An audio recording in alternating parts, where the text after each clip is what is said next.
I guess now I know why Mom didn't like me playing with the music box.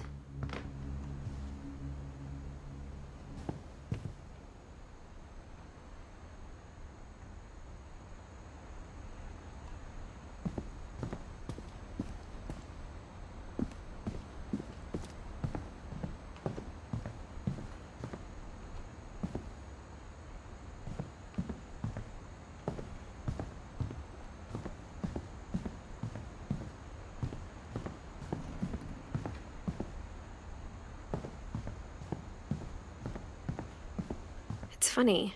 All those times I played with the music box and never found the basement key.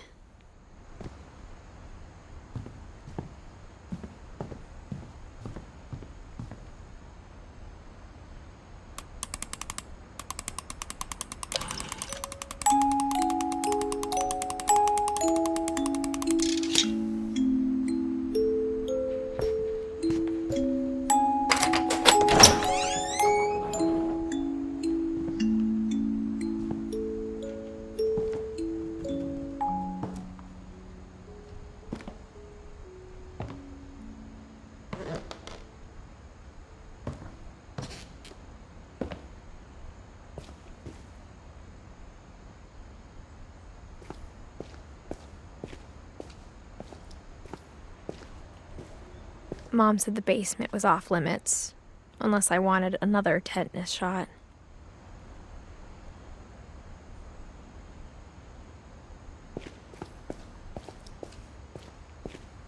I saw Edie sneak down to the basement once, carrying packages.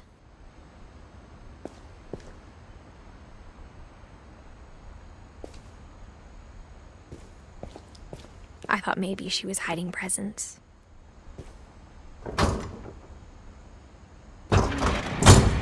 It turned out she was hiding a lot more than that.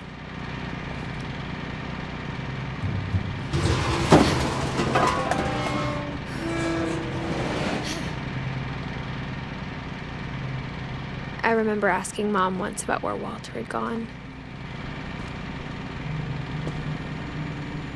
She said after Barbara died, he got as far away as he could. If there's a pattern in all these stories, I think it's that none of us has gotten very far.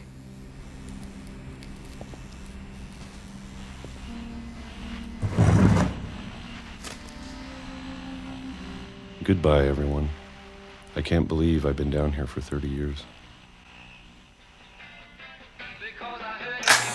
On that first day, after the shaking started, I didn't think I'd survive a week.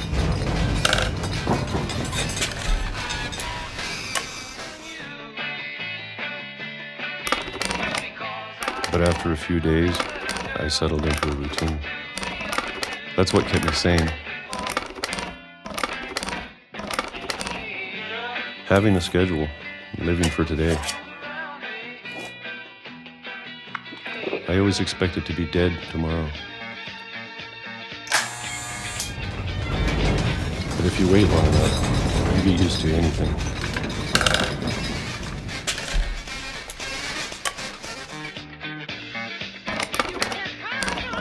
Even a monster on the other side of the door starts to feel normal. Almost friendly.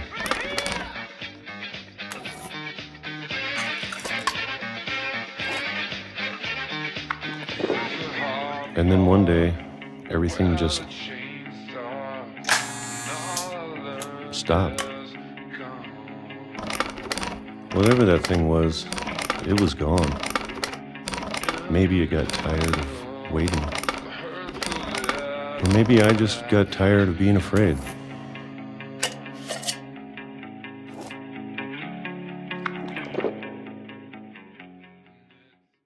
It's been a week now, the longest in 30 years. I'm done waiting. I have to leave while I still can.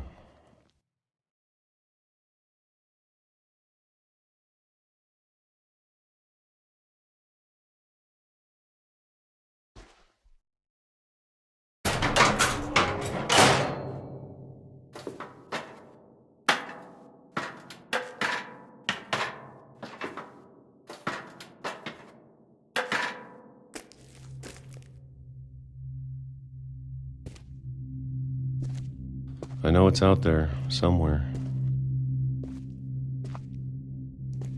Whatever killed Barbara and Molly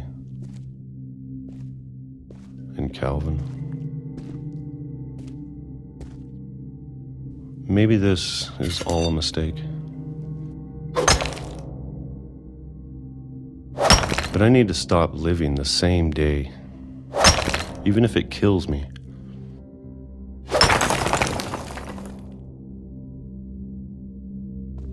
Whatever's out there, I want you to know I'm ready for it. I'm going to appreciate all of it, especially the food.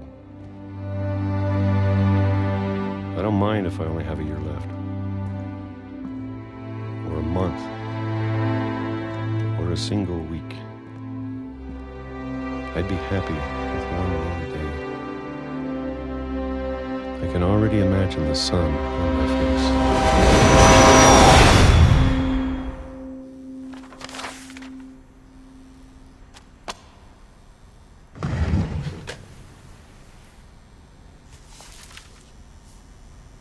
Walter died when I was 6. I can't believe my mom never told me he was down here.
I'm sure my mom was trying to protect me.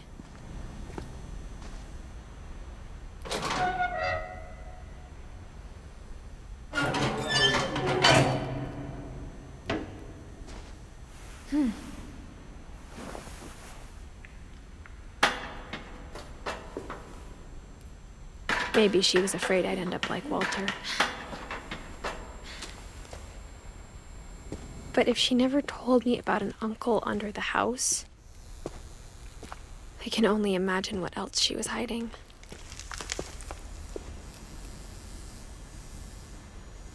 I don't want to make the same mistakes she made. Trying to bury something that's still alive.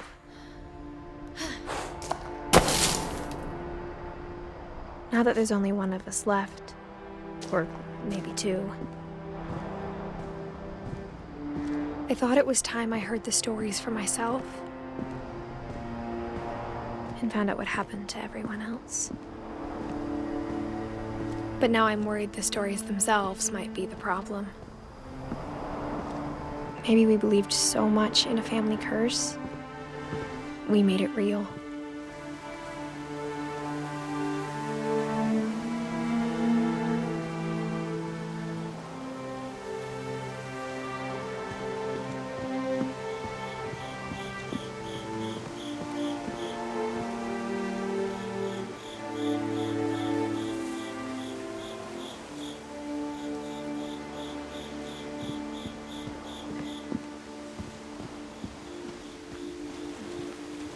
I don't know if I should even be writing this.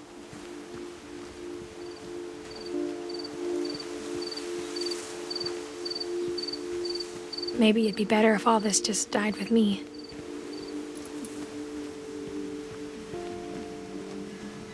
But I thought you should know about your family.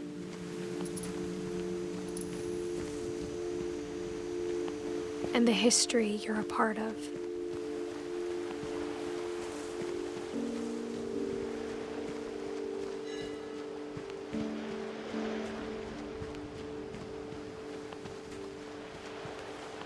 Though to be honest, I feel as lost as you probably do right now.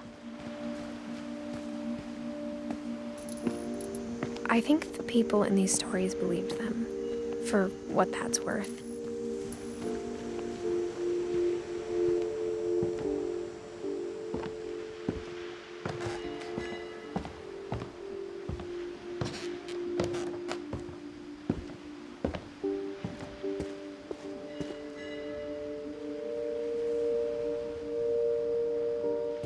And when you look at the house, that history of imagination and stubbornness and madness, any of it seems possible.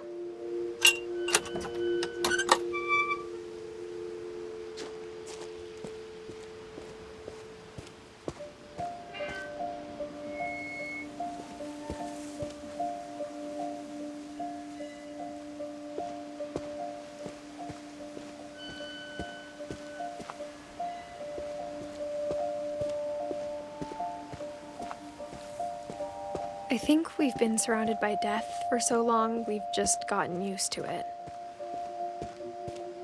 What kind of family finishes building a cemetery before starting the house?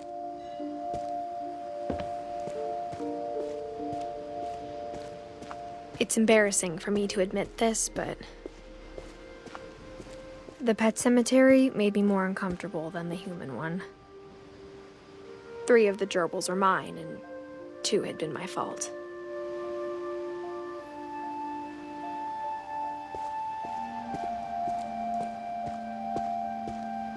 Sven built the house, but it was Edie who designed the cemetery.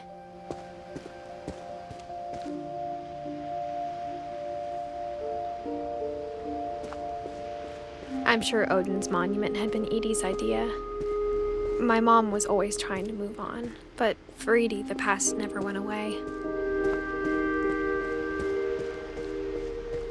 She could see it poking out of the water at low tide.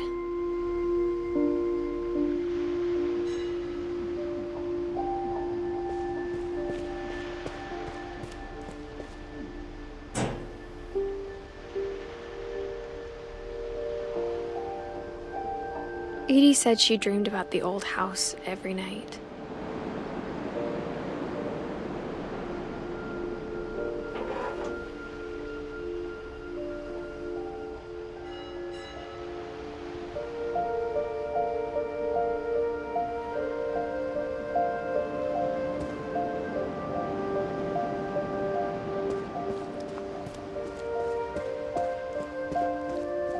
Edie's side was always easier for me to understand. But the older I get, the more I can see where my mom was coming from.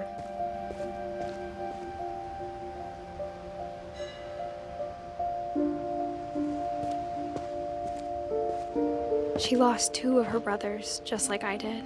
I get why she tried so hard to protect us. We never found Milton's body, so my mom insisted we were putting up a monument, not a tombstone.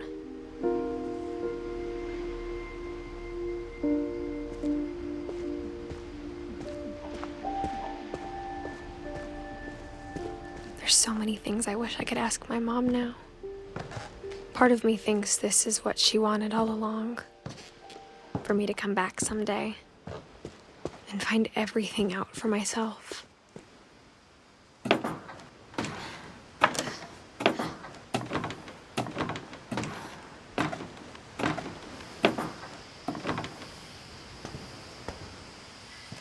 But looking back on it now, if she told me there was going to be so much climbing, I never would have come when I was 22 weeks pregnant.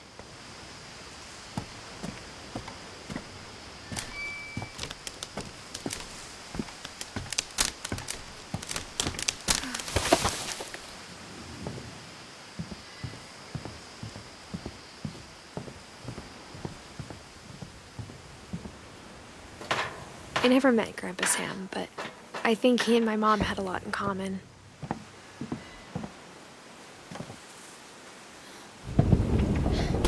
They were both pretty intense.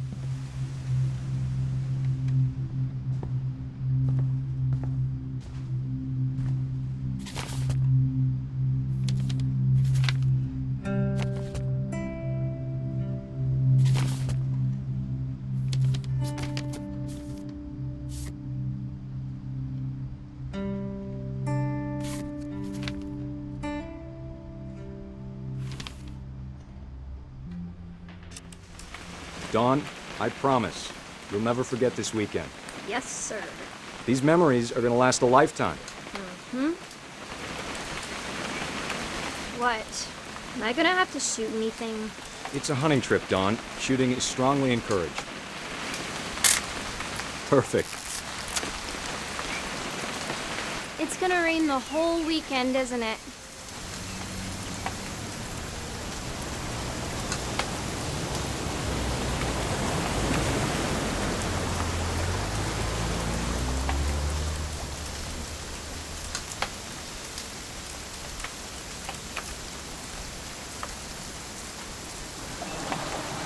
Please just take the damn picture.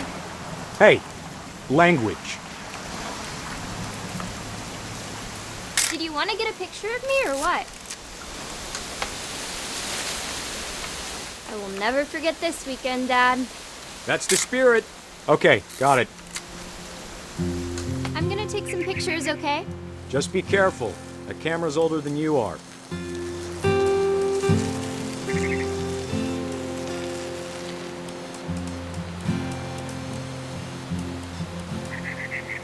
You're right, Dad. It's starting to clear up. Still freezing, though.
Definitely should not have drunk all that coffee.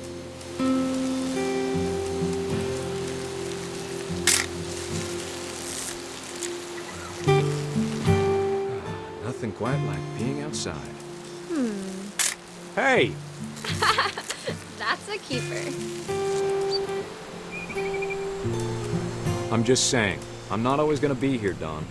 You'll need to remember this stuff, if you want to survive. I'll be fine, Dad. You know who else thought he was gonna be fine? Some guy who died. Dawn, I'm being serious. I know, Dad. You're always serious. Doesn't being out here make you want to chill out? Well, to tell you the truth, I haven't been out here in 20 years.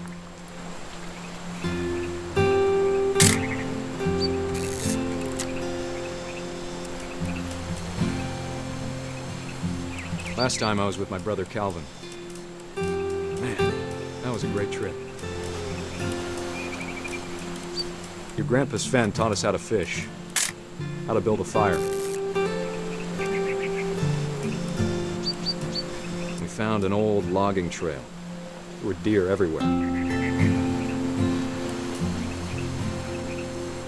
I bet if I could remember where that trail was, we'd spot a buck for you in no time. Give me a minute to check the map.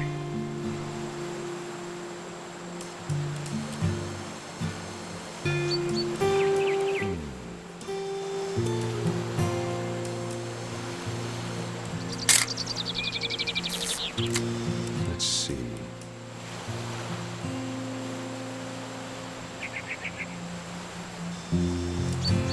Maybe.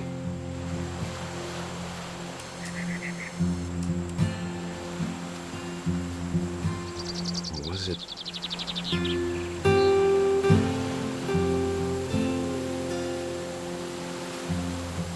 Could have been.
Don, don't you think you could find something more interesting to photograph?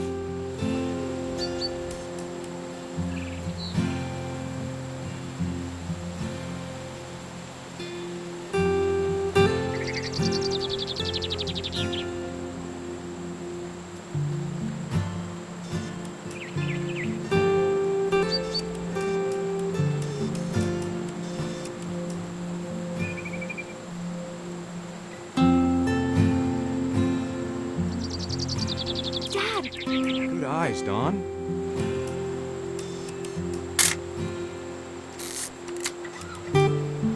Before you take the shot, let me get a picture of you.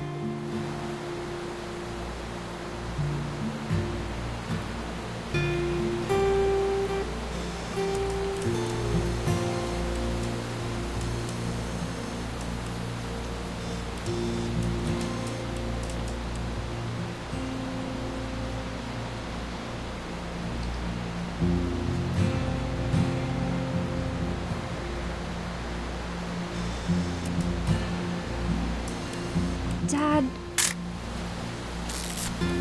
Let me get behind you. do I have to do this? Don, you don't have to do anything. But if you want to survive, you'll need to... Great shot, Don!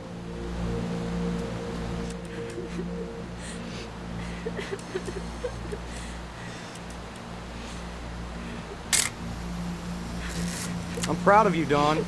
Always remember that, okay?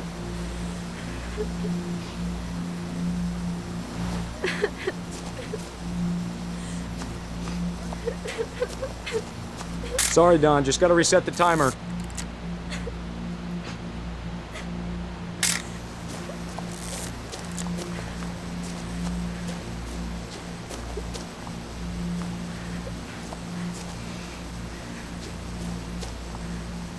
Dad, it's twitching.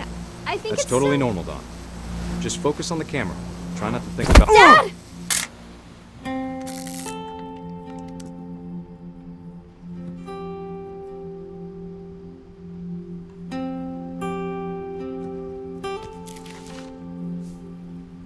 Of all these stories, that's the one I wish most that my mom had told me.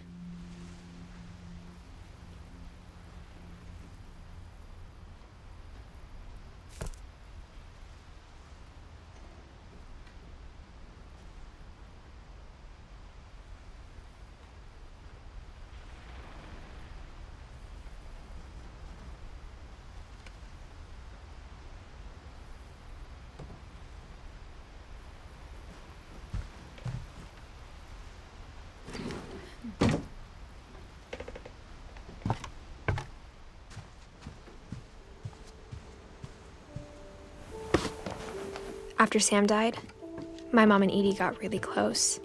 They'd both lost a lot.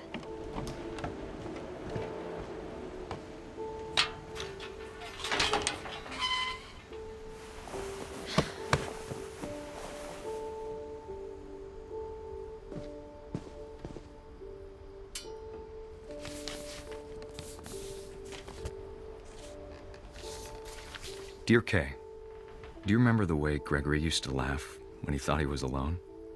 Like something funny was happening, but only he could see it.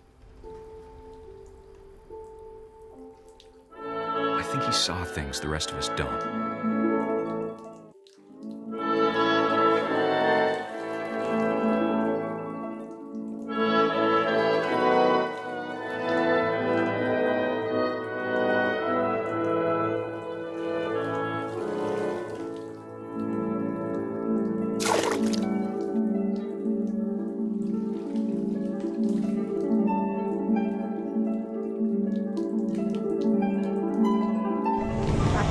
Gregory, it's time to... Hold on, sweetie. Hello? Sam, I told you I don't want to talk right now. I wonder what he saw.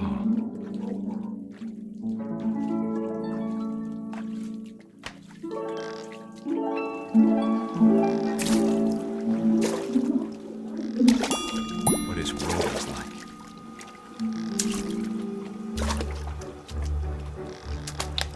He reminded me so much of Calvin. Lost in his imagination. Whatever it was he saw.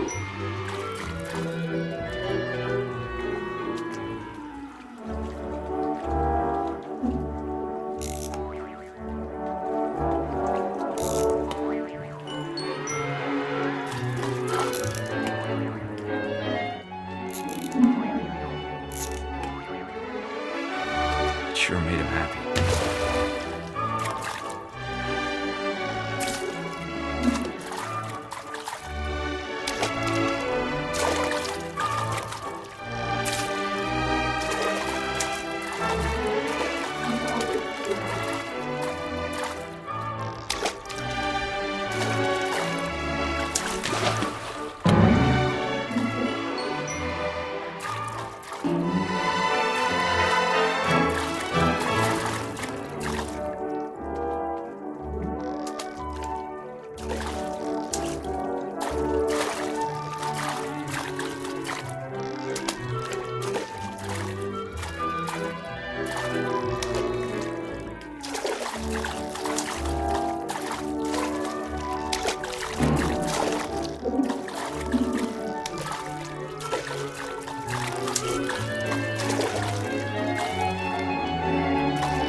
I know how silly it sounds.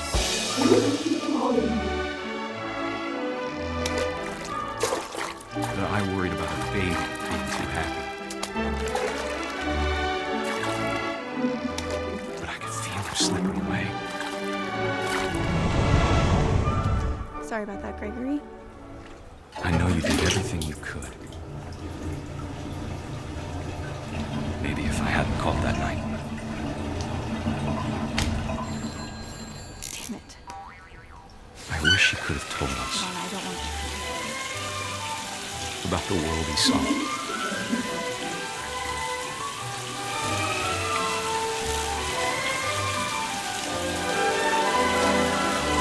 There's so much I don't understand about Gregory, about everything.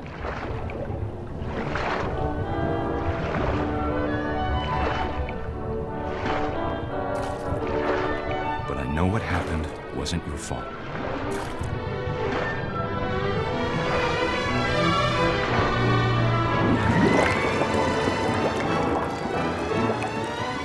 I'm sure he's happy. And he'd want you to be happy too. Good luck, Kay. Love, Sam.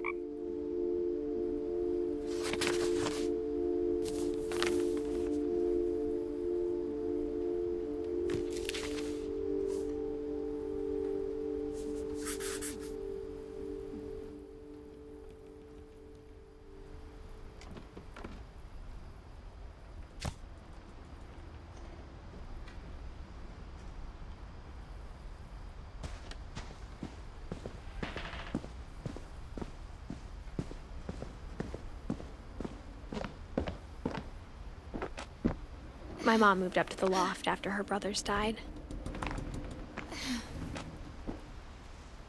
At the time, it was as far away as she could get.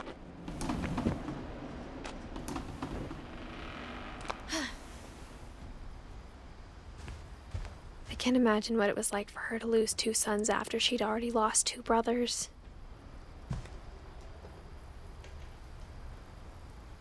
She spent a summer building houses in Calcutta, where she met my dad, Sanjay.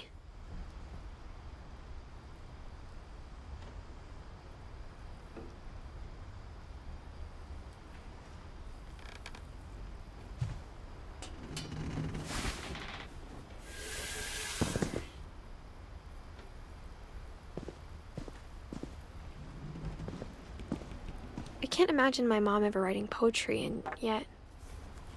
A poem for Gus, who always said the wedding was a bad idea. Our father never hit us kids, at least not very hard, before the day my brother said with teenage disregard that he'd be dead before he'd see a wedding in our yard.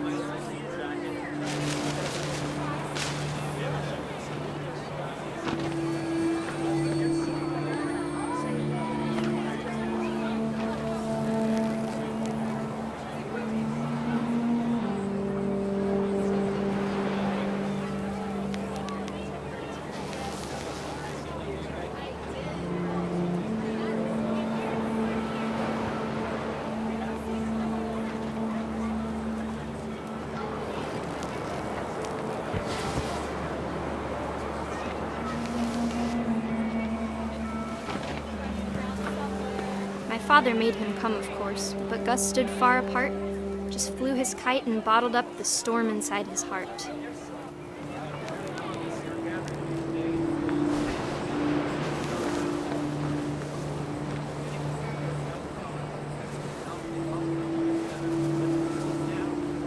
I tried to talk him out of it, but though he'd never met her, "We don't need a stepmom," were the words that I now remembered. pronounce you husband and wife. You may kiss the bride.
When the time for photos came, Dad ordered him to come here. But Gus declined, and as a sign held up his middle finger.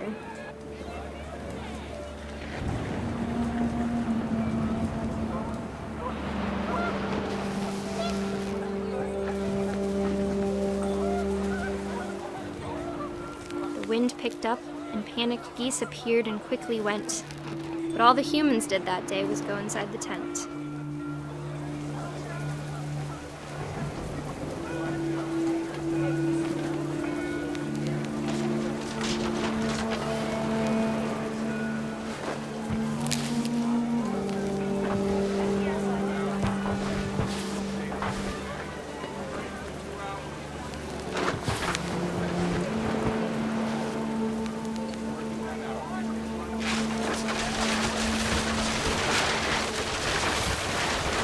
rain came down in buckets then, but no one seemed afraid that nature might destroy the tent our dad had crudely made.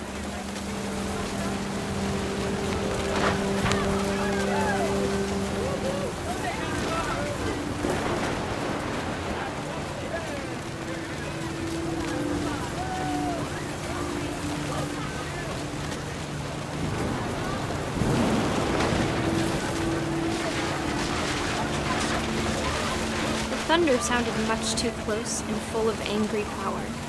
But all my father said to this was, "Make the music louder."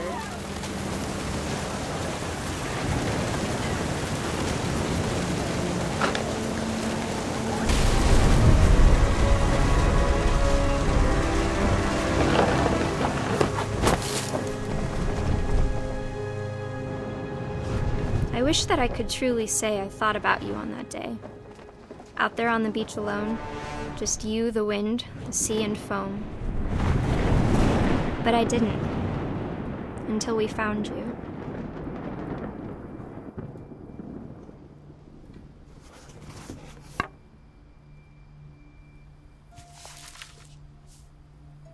She never talked about him, but Mom told me once if I was a boy, they were going to name me Gus.